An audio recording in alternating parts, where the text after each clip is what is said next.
Well, when we look at the word gospel, we talked about the big story of the Bible that involves creation, right? Fall, means pin and wrestling, rhymes with sin. Creation, fall, redemption, and restoration. Today, I want us to look at creation and why it matters so much. You realize the Bible begins with the phrase, in the beginning, God created the heavens and the earth. In fact, in 1968, I believe, the Apollo 8 astronauts, get this, they saw the moon from outer space for the very first time. Never seen. We can look at it on our iPhone wallpaper, see the moon. These guys saw it for the very first time from space. And you know what they read?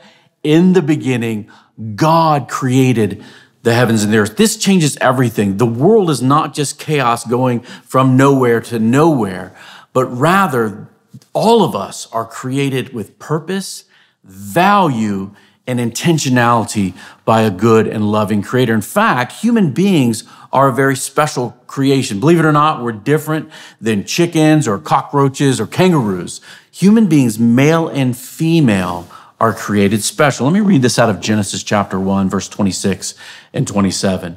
Then God said, let us make man in our image, according to our likeness, that they would rule over the fish of the sea and the birds of the air and the livestock and the whole earth and creatures that crawl on the earth. So God created man in his own image.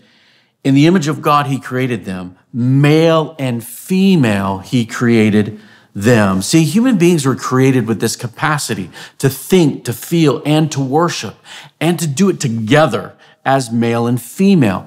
In fact, to be image of God means that God designed humans to represent something of who he is on the earth to one another, to the glory of God. Now, this is important because it means everything matters, right? Whether it's wrestling, schoolwork, our jobs, our relationship, all of these things have purpose. They're not meaningless. They're not empty, right? We're not just born, then we're dead with a bunch of meaningless in between. No, we're created and God has a design for us to shape our lives.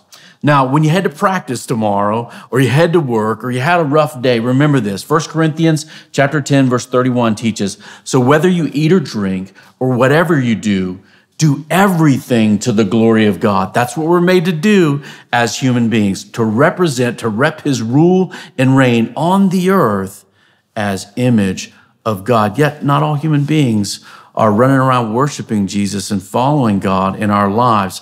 That's where we're going to go to second period. Get chucked on our head. We're going to look at sin next as we realize we're in need of grace and forgiveness from God.